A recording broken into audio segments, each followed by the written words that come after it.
Boa noite, meus irmãos. Estamos aqui mais uma vez reunidos para darmos sequência a esse tempo, e não é de isolamento, de distanciamento espiritual. É uma necessidade, sim, de nós estarmos nesse instante juntos espiritualmente, juntos na busca de uma palavra de Deus, juntos buscando ao Senhor.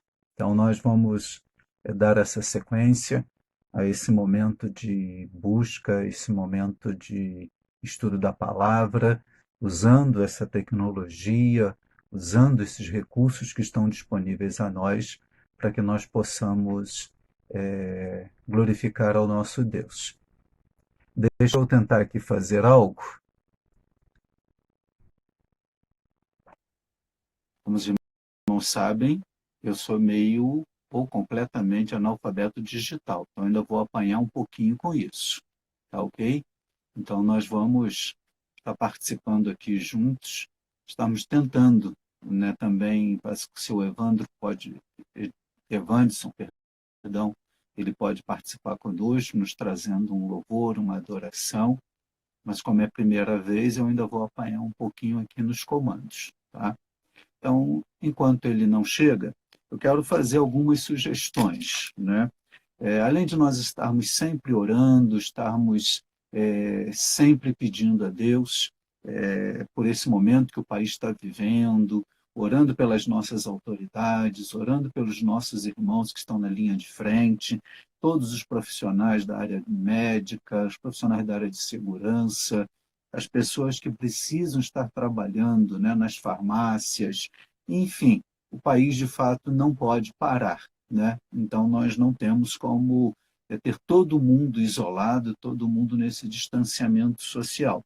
Então, além de estarmos orando por isso, eu vou compartilhar aqui periodicamente algumas perguntas bíblicas, algumas perguntas, né, como se fosse um concurso bíblico, tá? Então nós vamos passar essas perguntas e aí a cada postagem ou a cada período eu vou estar colocando pelo menos 3 perguntas para que os irmãos possam estar juntos, né, buscando a palavra de Deus, e aí você vai aproveitar esse tempo, né, em torno dessa pesquisa bíblica. Então vamos pegar aí, estou dando esse tempo para você pegar caneta e papel, com certeza você já pegou a sua Bíblia, para você anotar as perguntas de hoje, tá? Então, quem já entrou aí, quem já está nos acompanhando, estou dando esses minutinhos, aí, esses segundos para você, caneta e papel aí perto, tá ok? Então, nós vamos lá compartilhar agora as perguntas, tá bom? A primeira pergunta: quem disse? Aonde você vai encontrar isso na Bíblia? Ou haverá sabor na clara de um ovo? É uma pergunta. Ou haverá sabor na clara de um ovo? A segunda pergunta: quem alimentou 70 reis à sua mesa? A segunda pergunta: quem alimentou 70 reis à sua mesa? A terceira pergunta: onde é descrita a maneira como alguém limpa um prato? Onde é descrita a maneira como alguém limpa um prato?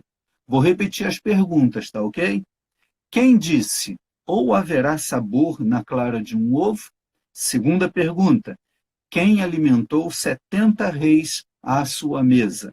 Terceira pergunta: onde é descrita a maneira como alguém limpa um prato? Então você coloca aí essas perguntas, terminando, né, a nossa transmissão, você já tem aí uma coisa a mais, uma motivação a mais para estar estudando a sua Bíblia, para estar fazendo a sua pesquisa. Aí nós vamos pensar, quando voltarmos, né, para o nosso culto presencial, quem sabe uma lembrança, um presente, né, para quem achar todas as respostas. Então você vai anotando aí, vai escrevendo, colocando no papel, para a gente poder ter esse momento de estudo da Bíblia, esse passeio de curiosidades bíblicas, e quando voltarmos, quem sabe, nós vamos pensar aí numa possibilidade de um presente, de alguma coisa, para quem achar todas as respostas, tá? Se estiverem certas, é lógico. Hoje nós vamos ler a palavra de Deus em Isaías, capítulo 58. Isaías 58, a partir do verso 1. Isaías 58, de 1 até o verso 12. Isaías, capítulo 1, capítulo 58, versos de 1 até o 12. Eu vou ler a palavra de Deus. Grite a plenos pulmões, não se detenha, erga a voz como a trombeta, e anuncie ao meu povo a sua transgressão e à casa de Jacó os seus pecados. Mesmo nesse estado, ainda me procuram de dia a dia, têm prazer em saber os meus caminhos, como o povo que pratica a justiça e não deixa o direito do seu Deus, perguntam-me por sentenças justas, têm prazer em se aproximar de Deus, dizendo: por que jejuamos, se tu nem nos nota? Por que nos humilhamos, se tu não levas isso em conta? Acontece que, no dia em que jejuam, vocês cuidam dos seus próprios interesses e oprimem os seus trabalhadores. Eis que vocês jejuam apenas para discutir, brigar e bater uns nos outros. Jejuando assim como hoje, o clamor de vocês não será ouvido lá no alto. Seria este o jejum que escolhi? Olha o que Deus diz a partir desse verso 5. Seria este o jejum que escolhi, que num só dia a pessoa se humilhe, incline a sua cabeça como o junco e estenda debaixo de si pano de saco e cinza? É isso que vocês chamam de jejum e dia aceitável ao Senhor? Será que não é este o jejum que escolhi? Que vocês quebrem as correntes da injustiça, desfaçam as ataduras da servidão, deixem livres os oprimidos e acabem com todo tipo de servidão. Será que não é também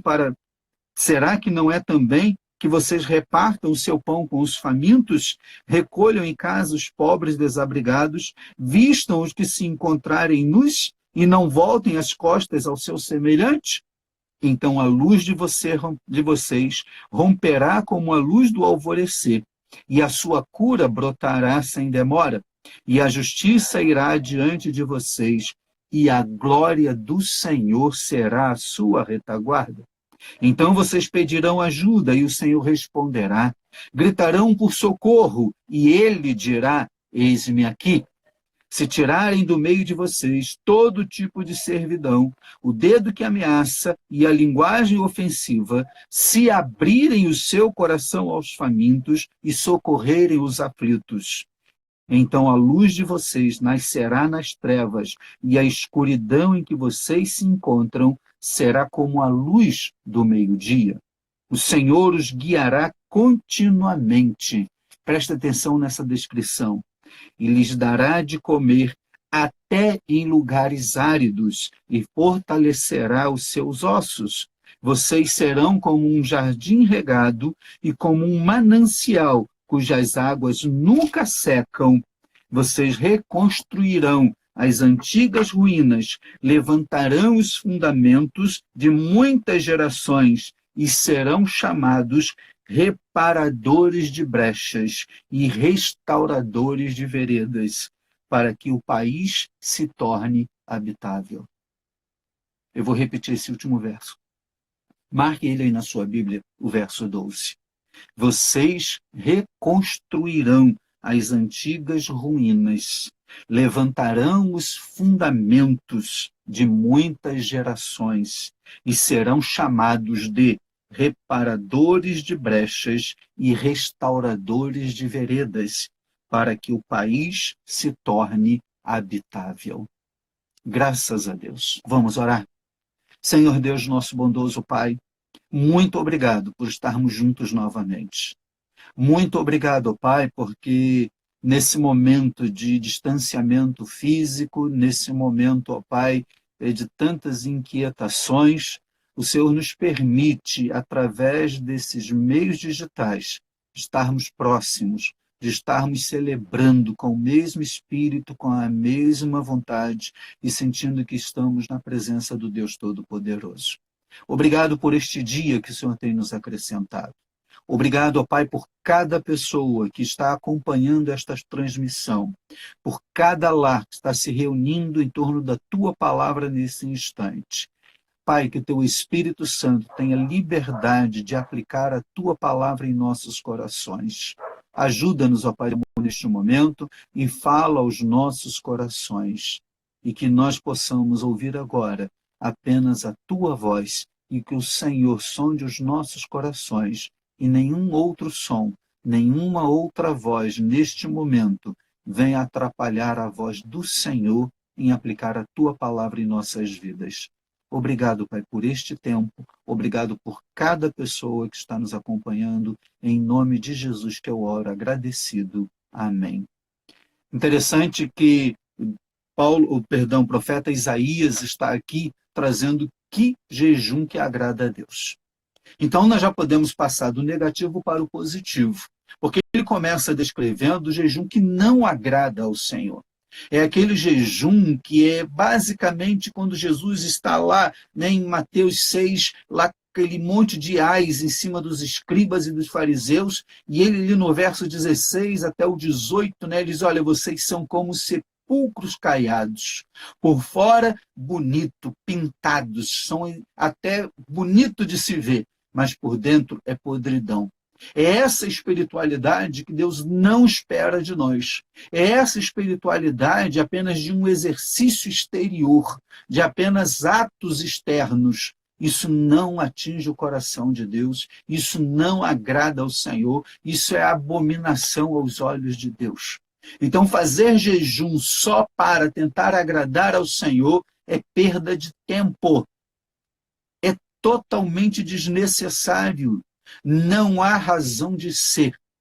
E ele começa colocando esse exercício espiritual que, infelizmente, né, foi afastado da nossa disciplina de vida cristã com o passar do tempo. Isso foi sendo colocado apenas para os mais místicos ou os mais consagrados, as pessoas que talvez fossem uma casta, né, de uma espiritualidade mais intensa com Deus. E não há em nenhum momento, desde o Antigo Testamento até nos ensinos e na prática de Jesus, uma distinção de que só alguns podem ou só alguns têm o direito, né, de buscar essa ferramenta ou usar essa disciplina espiritual. Disciplina, essa talvez seja a palavra-chave, né, para a prática do jejum.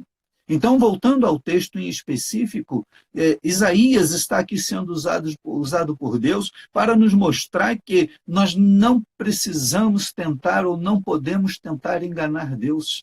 Não há possibilidade de que os nossos atos externos sejam avaliados pelo Senhor, porque Ele sonda os corações.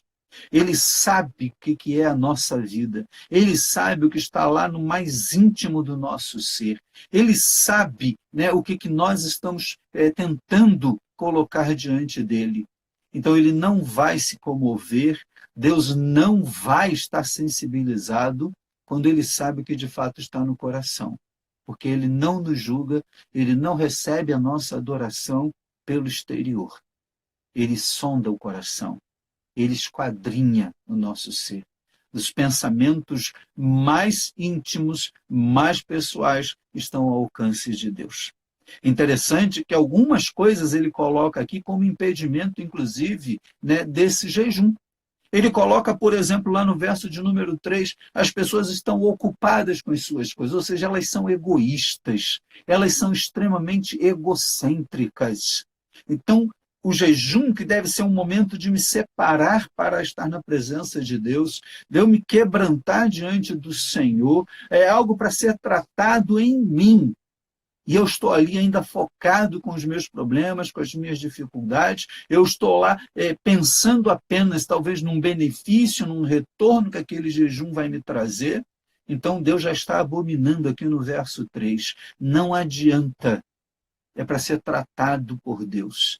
É para ser curado pelo Senhor, é para ser moído se necessário for, é para jogar sim o rosto no pó, e ali eu ser humilhado diante do Senhor e me humilhar diante do Senhor.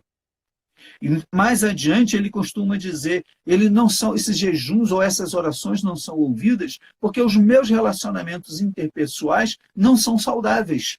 Vamos voltar lá no verso de número 3 e o verso de número 4? Né? Deixa eu voltar aqui o texto para vocês. Eis que vocês jejuam, verso 4, por exemplo, apenas para discutir. Vocês brigam e batem uns nos outros. Isso não é relacionamento saudável. Isso não é relacionamento de alguém, relacionamento interpessoal de alguém que quer estar em paz com Deus. Aliás, o mundo só vai ver em nós quando nós nos amarmos uns aos outros. Quando nós colocarmos em prática aquilo que nós estamos pregando a cada domingo, a cada semana, a cada mês, a cada ano, entre as nossas paredes das igrejas. E olha que coisa tremenda, né? Deus nos dá a oportunidade de transformar agora, não aquele prédio onde está o templo da Igreja Batista no Granbury, ou onde está o templo, né, da sua igreja, da sua congregação, da sua denominação, mas de transformar cada casa agora num um santuário. Cada casa agora na casa de Deus. E você pode começar sim a fazer isso no seu lar. Você pode e deve começar a fazer isso agora na sua casa. E isso tem que ser também construído com relacionamentos saudáveis. A capacidade de liberar perdão, a capacidade de amar, independente de. Eu lembro, volta e meia na igreja, que Freud dizia que esse amor pregado pelo cristianismo é algo extremamente impossível de se praticar, porque nós somos seletivos em quem nós vamos amar. E realmente a Bíblia não manda selecionar, ela manda amar inclusive os inimigos. Ela manda nós exercermos misericórdia até com quem nos persegue, aqueles que tentam nos oprimir. Não sermos os opressores, é o que nós lemos inclusive aqui. O jejum que não agrada a Deus é o praticado pelas pessoas que oprimem. Então a igreja, ela tem que ser a primeira, versos 6 e 7, a se posicionar contra toda forma de injustiça e opressão. Infelizmente, o nosso país ainda é um país com grandes e terríveis injustiças sociais. O nosso país é um país que ainda, infelizmente, a questão do racismo está presente ainda, as questões sociais, o acesso à educação, à boa educação, à saúde. Nós vemos aí os nossos funcionários públicos, infelizmente, e aí eu podia pegar, por exemplo, o pessoal da área da educação, pegarmos o pessoal da saúde, como esse pessoal deveria ser mais valorizado.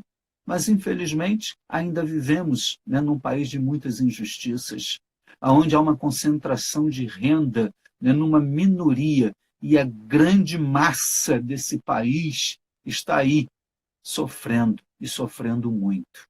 E a igreja está sendo conclamada a tomar um posicionamento. A igreja está sendo advertida de que nós não podemos contribuir ou não podemos fazer vista grossa a isso. Olha o jejum que não agrada a Deus. É o jejum praticado com as pessoas que são coniventes.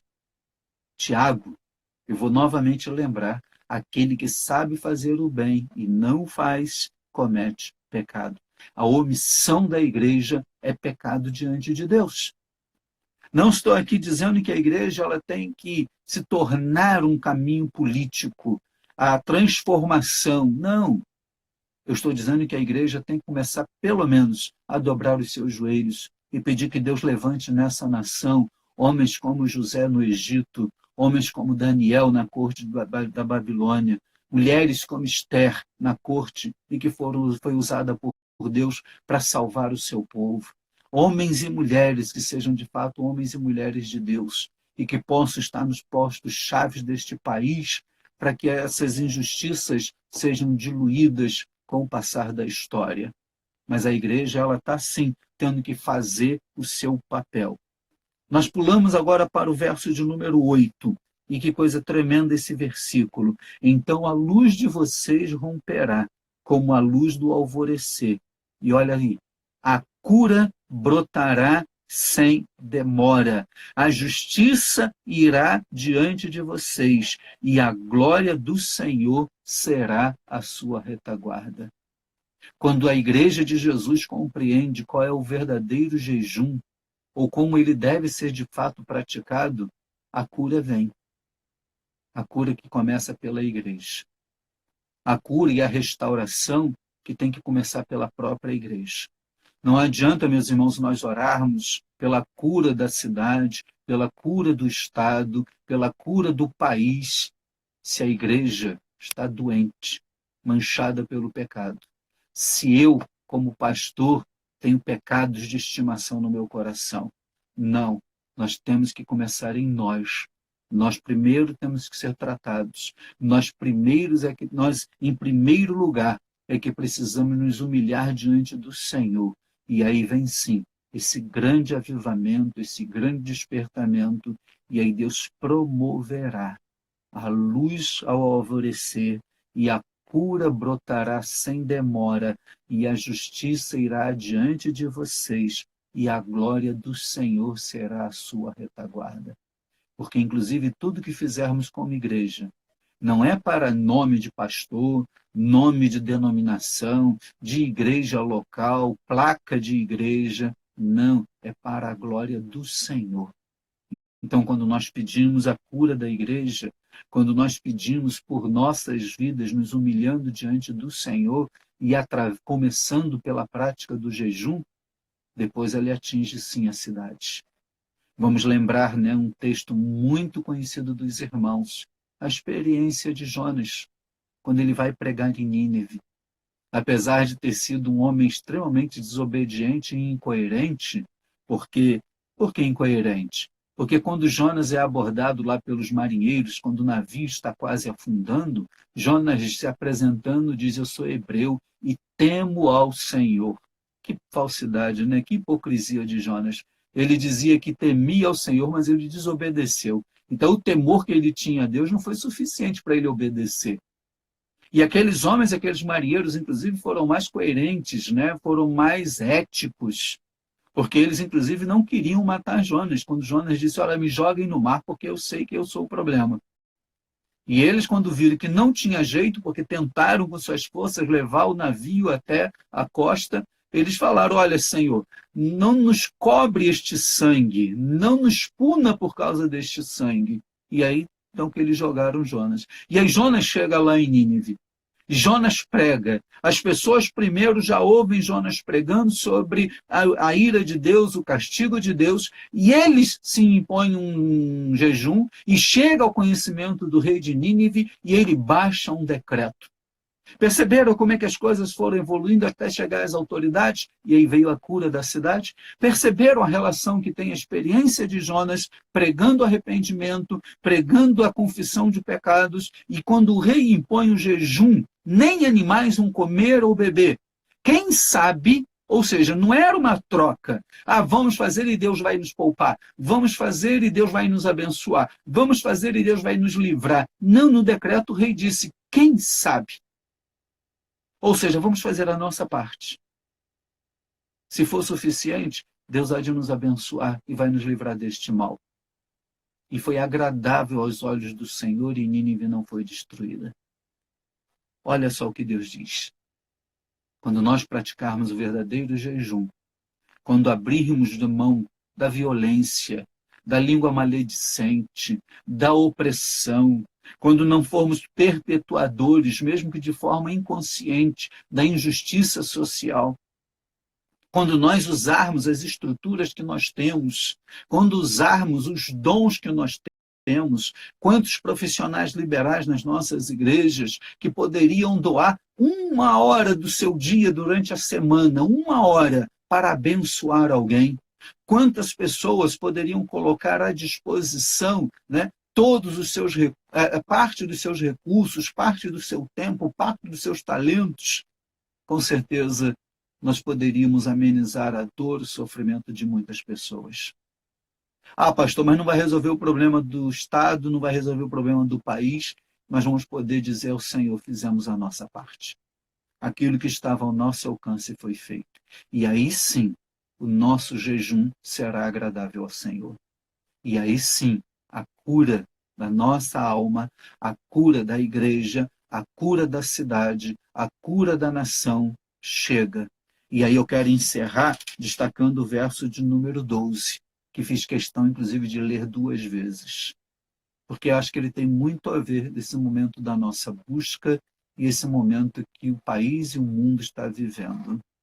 Olha só de novo o que a palavra diz: vocês reconstruirão as ruínas antigas. Caos, destruição, pânico. Nós somos propagadores, nós somos presos ou prisioneiros, como diz o profeta, da esperança. A esperança não nos abandona. A esperança está arraigada em nossos corações. Então nós já vamos começar a ser, sim, esses pregadores, ser essas pessoas que são prisioneiras da esperança e vamos contagiar as pessoas à nossa volta com a nossa esperança. Esperança de que essa crise vai passar rápido. Esperança de que as mortes no país pelo coronavírus não vão ser tão desesperadoras como, por exemplo, está acontecendo ainda na Europa, em alguns países em especial. Esperança de que homens e mulheres que estão tão empenhados em descobrir uma cura, um tratamento mais eficaz, eles serão bem-sucedidos e Deus vai usar a capacidade intelectual desses homens. A esperança de que sim, as nossas autoridades vão conseguir falar a contento e vão conseguir sim fazer o melhor pela população. Não com brigas ideológicas, políticos partidárias, chega de ideologias, chega de campanha política. O momento, sim, é de união da nossa nação por parte dos nossos líderes, nossos governantes.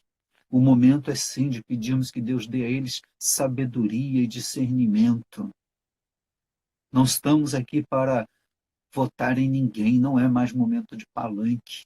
É momento das autoridades assumirem o seu papel e nós, como igreja, estarmos aí nessa retaguarda espiritual, orando por eles, orando desde o presidente da República aos prefeitos, orando pelos vereadores, pelos deputados estaduais, deputados federais, senadores da República, orando pelos ministros, em especial o ministro da Saúde, toda a sua equipe.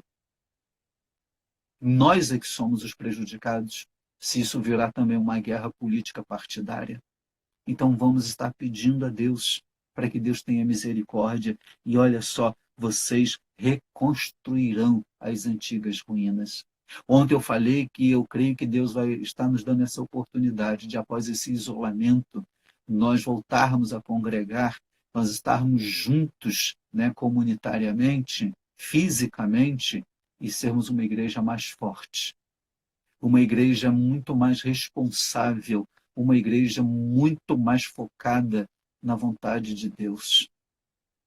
E aí ele continua dizendo: levantarão os fundamentos de muitas gerações e serão chamados, olha só, reparadores de brechas e restauradores de veredas.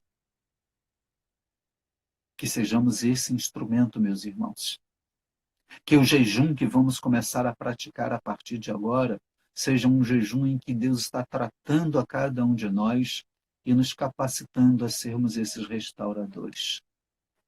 Porque uma igreja que não se coloca como uma igreja com um ministério de restauração, ela pode ser qualquer coisa, menos igreja. Nós aqui estamos para pregar esta restauração.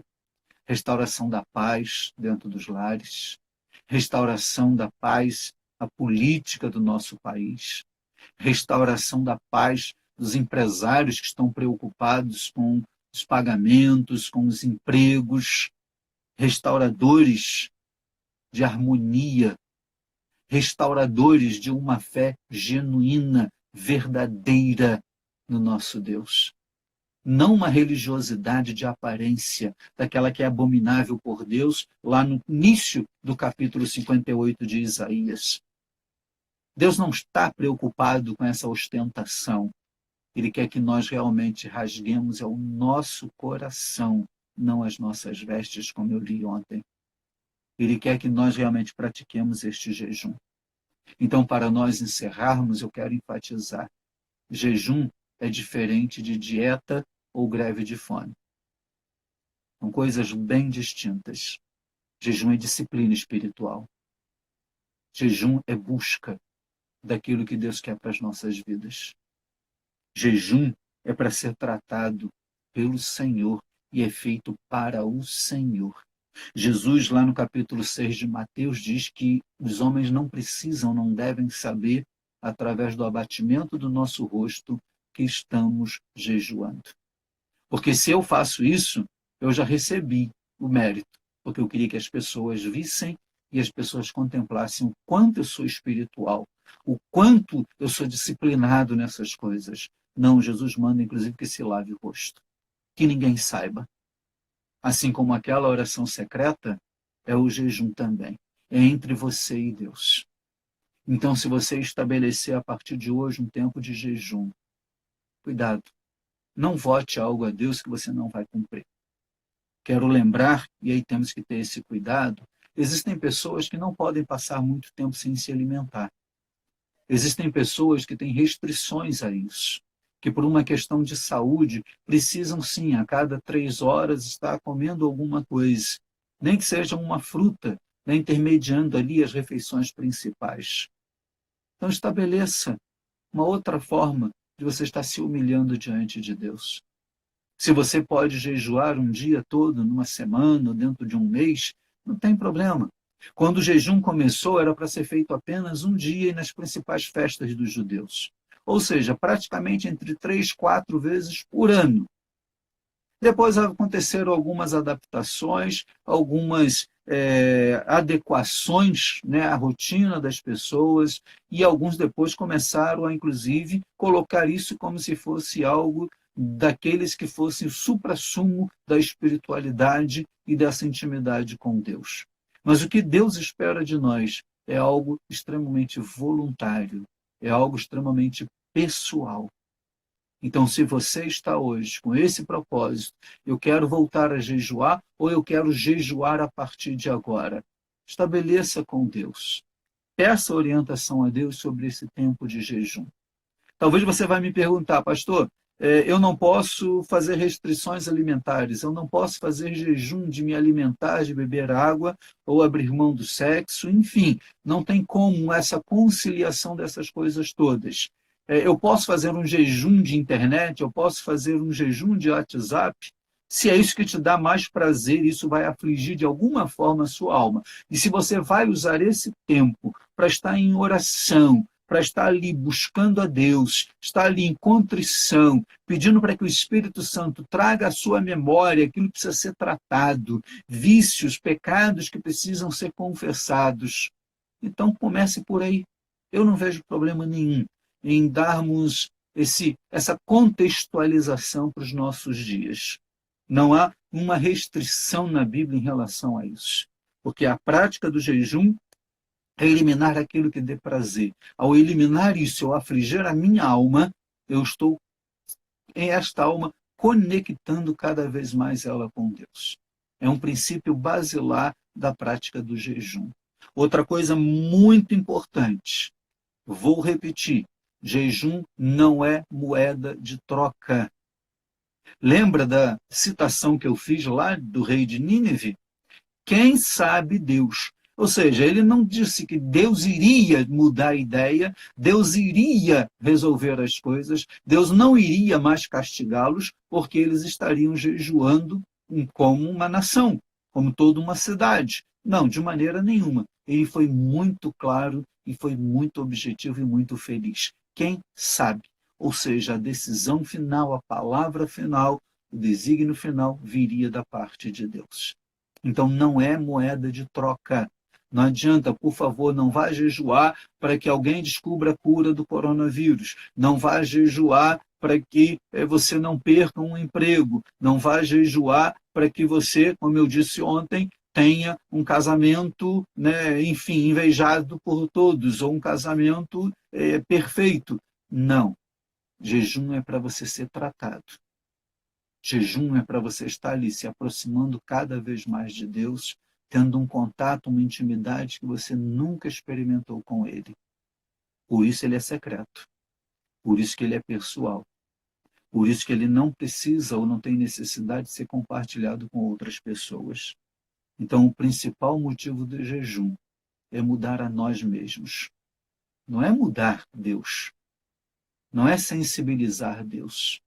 Porque se eu for capaz de mudar o coração de Deus, então Deus é um objeto. Deus deixou de ser Deus. Agora, quando eu jejuo, é porque eu quero ser mudado. Porque eu compreendo que preciso ser mudado. Que existem coisas em mim que de mim mesmo eu não consigo. Eu estou declarando no jejum minha total dependência da misericórdia de Deus. Eu estou declarando ali o quanto eu preciso desse mover sobrenatural de Deus. Então, que possamos, a partir de hoje, buscar essas disciplinas espirituais. Estamos desafiando a igreja, estamos desafiando cada família. Aproveite esse tempo de isolamento. Aproveite esse tempo, você que não pode ir para trabalhar, você que não está podendo sair, a ter um tempo maior de oração, a ter um tempo maior na leitura da Bíblia. E quem sabe, o Espírito do Senhor não te desafiar, à luz do que nós lemos hoje, a começar também a disciplina espiritual do jejum. De se mudar o seu coração. Dizer, Senhor, eu quero ser sim um crente melhor. Senhor, eu não quero ser mais um crente omisso. Senhor, eu não quero ser mais um crente indiferente ao que está acontecendo na minha nação, às injustiças sociais. Eu não quero ser mais um crente indiferente às pessoas que estão à minha volta e às vezes esperando apenas um sorriso. Claro que ele colocou aqui em termos práticos. Atender ao que está nu, levar aquele que está necessitado de um prato de comida, de transformar a prática, o discurso em prática. Mas muito além disso, quando eu jejuo, eu estou pedindo para Deus mudar a minha vida, mudar o nível do relacionamento que eu estou tendo com Ele, porque eu quero e eu preciso mais do meu Deus. Que Deus possa estar nos abençoando, que Deus possa estar realmente nos capacitando para sermos diferentes a partir de agora, para mudarmos o nosso relacionamento com Ele. Que Deus esteja com cada um de vocês, que Deus esteja abençoando. E aqueles que estão sozinhos nos seus lares, saiba que temos orado por você. Saiba que temos colocado a cada um de vocês, os idosos, continuamos orando pelos médicos, continuamos e na medida que podemos, lembramos de alguns nomes, mas quando falamos alguns nomes, estamos sim incluindo todos, né, da área da saúde, todos da área de segurança, os atendentes que estão aí nos supermercados, né, trabalhando para que possamos ter mantimento nas nossas casas, os motoboys que estão aí levando nessa pizza que você acabou de pedir e não me chamou para comer, até porque não pode, né? Brincadeira, tá, gente? Então, vamos orar por essas pessoas, vamos colocar essas pessoas todas no altar do Senhor.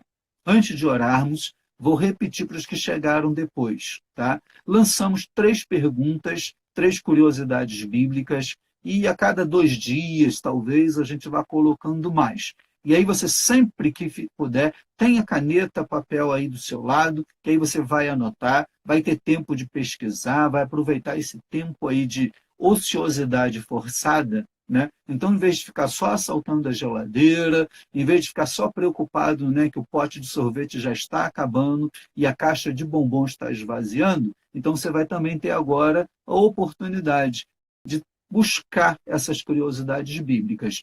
Quando terminar esse confinamento, quando terminar esse distanciamento social, quando voltarmos, né, para os nossos cultos presenciais, e aí nós vamos conferir as respostas, e aí quem achar todas as respostas e estiverem certas, estamos aí pensando depois num presente, em alguma coisa. Quem sabe, né, a ida no retiro de graça é uma possibilidade, não estou garantindo não, que eu nem conversei com o pessoal da comissão, mas vamos pensar em alguma coisa muito bacana para homenagear, presentear você que vai estar aí procurando na Bíblia, você que vai estar buscando as respostas. Eu vou repetir as perguntas de hoje, tá? Primeira pergunta: quem disse, ou haverá sabor na clara de um ovo? Segunda pergunta: quem alimentou 70 reis à sua mesa? Quem alimentou 70 reis à sua mesa? E terceira pergunta: onde é descrita a maneira como alguém limpa um prato? Onde é descrita a maneira como alguém limpa um prato? São as três perguntas de hoje. Eu não sei, tá, gente? Depois eu vou ver com o Evanderson. Se eu apertei alguma coisa aqui errado, ele ia entrar também ao vivo para fazer um louvor, para estar contribuindo com esse momento também de culto. Então, nós vamos fazendo esses ajustes, tá, gente? Eu sou novato nesse ramo de tecnologia, tá? Então, por favor, me perdoem se às vezes eu fizer alguma coisa aqui que não deveria, então depois eu vou conferir isso com o Evanderson. Mas, se der certo, a partir de amanhã, a gente vai ter sempre essa participação musical. As outras pessoas da equipe de louvor já foram desafiadas também de suas casas a prepararem alguma coisa, então nós vamos ter juntos também esse momento de adoração. Vamos orar, encerrando mais esse nosso encontro, mais esse momento.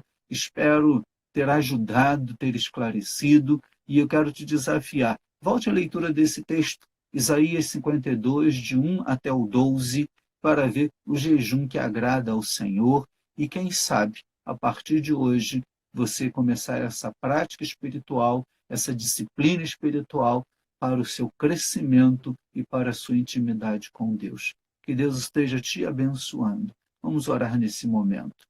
Santo Deus e eterno Pai, mais uma vez, obrigado por este tempo, lendo a tua palavra, refletindo sobre ela, que o teu Espírito Santo a esteja aplicando em cada vida. Toma, Senhor Deus, a cada um de nós nas tuas mãos. Tira de nós, ó Pai de amor, tudo aquilo que entristece o teu Espírito Santo. Tira de nós, ó Pai, tudo aquilo que não agrada ao Senhor. Abra os nossos olhos espirituais para que possamos ver, Senhor Deus, se temos te desagradado, para fazermos o percurso correto, andarmos nos teus caminhos, andarmos conforme a tua vontade. Visita cada lar. Se alguém, ó Pai, está angustiado nesse momento, opera nesse coração. Se alguém está preocupado, que ela possa lançar fora toda a ansiedade, porque o Senhor tem cuidado de cada um de nós. Abençoe, Senhor Deus, o nosso país nesse momento. Abençoe as nossas autoridades nesse momento. Dê discernimento, ó Pai, nas decisões que precisam tomar. Dê discernimento, ó Pai de amor, em como conduzir esse momento que o país está vivendo. Continue abençoando os médicos, continue, Pai, protegendo as pessoas da área da segurança, os garis, os motoboys, os caminhoneiros que precisam levar o mantimento para todos os cantos deste país. Guarda, Pai, e proteja cada um deles. Visita os nossos idosos, visita os nossos familiares, seja conosco. Que a tua graça, ó Pai, seja renovada em cada coração. É em nome de Jesus que eu oro. Amém. Que Deus os abençoe. Até amanhã, nesse mesmo horário. Até amanhã, que Deus esteja com cada um de vocês.